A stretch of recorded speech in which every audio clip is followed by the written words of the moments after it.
জুকালে মাজিক জকিল দলিত দলিতৰ vote হেৰুৱাৰ ভয়ত কম্পিত বিজেপি দলিতে এৰিলে মানেই বিজেপি হাৰিলেই চলিত বৰ্ষৰ শেষৰ ফালে অনুষ্ঠিত হ'ব বিহাৰ বিধানসভাৰ নিৰ্বাচন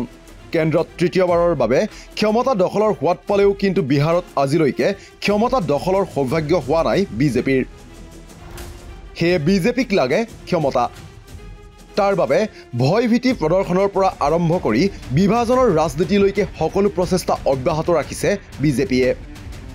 নীতিশ কুমাৰক বহ কৰিবলৈ তেওঁৰ দলৰ সাংসদৰ মাজত বিভাজন অনাৰ পৰা আৰম্ভ কৰি জিতেন ৰাম মাজিক নিজৰ দক্ষতা দেখুৱাবলৈ হকিয়নি দিয়ালৈকে সকলো প্ৰচেষ্টা লৈছে বিজেপিয়ে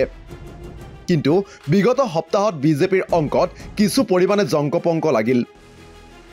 শেহতীয়াকৈ বিহাৰৰ পাটনাত অনুষ্ঠিত সংবিধান সন্মান সন্মিলনত অংশগ্ৰহণৰ বাবে উপস্থিত হৈছিল বিৰোধী দলপতি ৰাহুল গান্ধী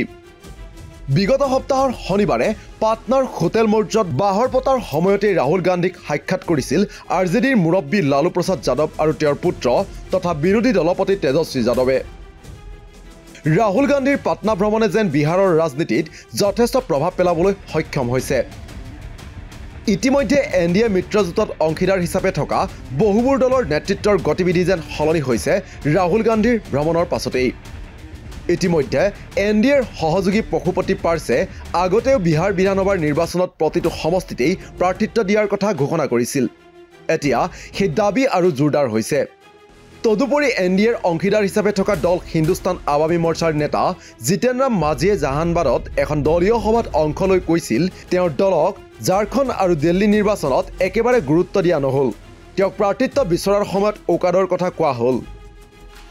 দিল্লী নিৰ্বাচনত অতি কমেও 20খন আসনত প্ৰতিদ্বন্দ্বিতা আগবঢ়াব বিচাৰিছিল মাজিৰ দলে ঝাৰখণ্ড আৰু দিল্লীত প্ৰাৰ্থিত্ব লাভ নকৰাৰ পাছত এক প্ৰকাৰ অস্বস্তিত পৰিছে জিতেন ৰাম মাজিৰ দল মাজিয়ে নিজৰ দলৰ কাৰ্যনিৰ্বাহকক দলৰ সদস্যসকলক ঔকাত দেখুৱাই দিয়াৰ বাবে প্ৰতিজ্ঞাবদ্ধ হ'বলৈ আহ্বান জনাইছে দলীয় নেতৃত্বৰ লগতে সদস্যসকলক এতিয়া সেইগৰাকী জিতেন ৰাম মাজিয়ে ঔকাত দেখুৱাবলৈ চলোৱা প্ৰস্তুতিক লৈ শংকিত হৈছে বিজেপি কাৰণ বিগত লোকসভাৰ নিৰ্বাচনত এনডিএৰ সহযোগী অংগী আছিল মাঝি সেই মাঝিয়ে নেতৃত্ব দি অহা দলটোত দলিত শ্ৰেণীৰ লোক বেছিকৈ আছে মাঝিৰ নিজৰ জনগোষ্ঠীৰ লোকৰ সংখ্যা 3.8% তদুপৰি বিহাৰত দলিতৰ সংখ্যা আছে 44% গতিকে মাঝিয়ে ঔকাত দেখুৱাবলৈ চলোৱা প্ৰস্তুতিয়ে বিজেপিৰ বিহাৰ দখলৰ সপোন চুৰমাৰ কৰিব নেকি বুলি ভয় খাইছে বিজেপিয়ে ইফালে সমগ্ৰ দেশতে দলিত সমাজৰ ৰাহুল গান্ধীৰ ওপৰত বিশ্বাস বাঢ়িছে ইয়াৰ কাৰণ হ'ল ৰাহুলে সংবিধান হাতত লৈ সকলো জাতিৰ সুৰক্ষাৰ কথা কোৱাৰ বিপৰীতে বিজেপিয়ে কিন্তু 400ৰ অধিক আসন পালে সংবিধান সলনি কৰাৰ কথাহে কৈছিল ৰাহুল গান্ধীৰ পাটনা ভ্ৰমণৰ আগৰে পৰাই শংকিত হৈ আছিল বিজেপি কিন্তু ৰাহুলৰ ভ্ৰমণৰ পাছত এনডিএ শিবিৰত থকা সৰুবৰ দলবোৰে যি আজল মথালি কৰিছে সেই বিষয়তে চিন্তাত পেলাইছে বিজেপিক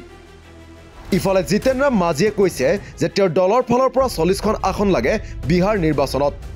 যদি বিচৰা ধৰণেৰে আসন দিয়া নহয় তেন্তে বিজেপিৰ লগত নাথাকে মাঝিয়ে আৰু তাৰ পাছতেই অকলে যুঁজ দিয়াৰ সিদ্ধান্ত ল'লেও আচৰিত হ'বলগীয়া একো নাথাকিব উল্লেখ্য যে চলিত বৰ্ষৰ শেষৰ ফালে বিহাৰ বিধানসভাৰ নিৰ্বাচন অনুষ্ঠিত হ'ব মুঠ 243খন আসনৰ বাবে এই নিৰ্বাচন অনুষ্ঠিত হ'ব নিউজ ডেস্ক ৰিপৰ্ট দি ক্ৰছ কাৰেণ্ট